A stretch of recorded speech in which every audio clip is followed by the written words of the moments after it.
Another interventional spine technique is facet joint radiofrequency neurotomy. And this is frequently done for painful arthritis of these paired facet joints in the spine.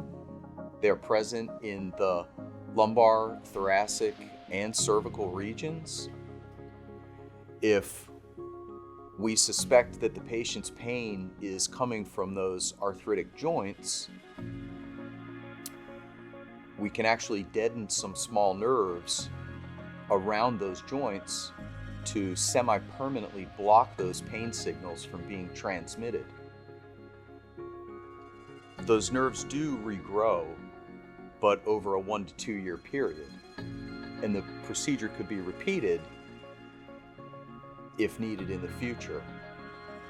The nerves that we deaden do not control any sensation of skin, nor do they control any muscles in the arms or legs.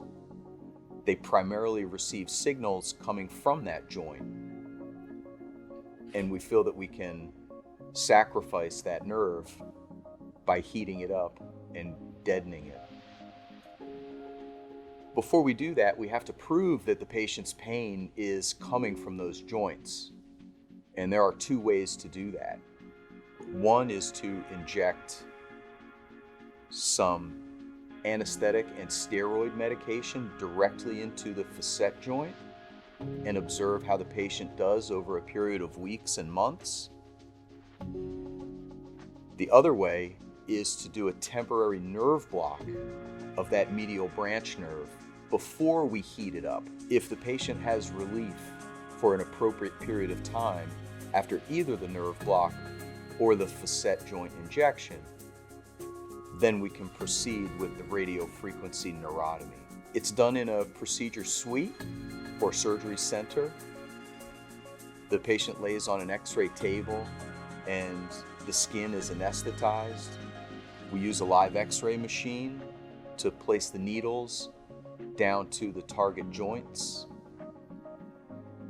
And then we stimulate those needles and any nerves around there to make sure that we are A, on the correct nerve, and B, not on any of the major nerves that go down the limb.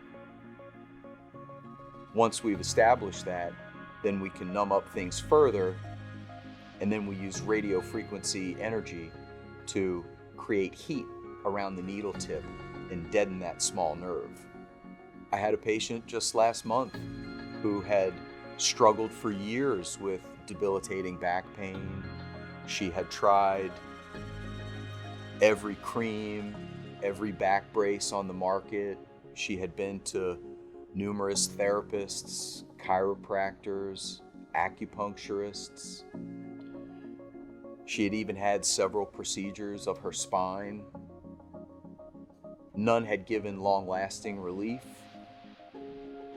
We updated her imaging, and I suspected that her pain was coming from the bottom 2 joints of her lumbar spine.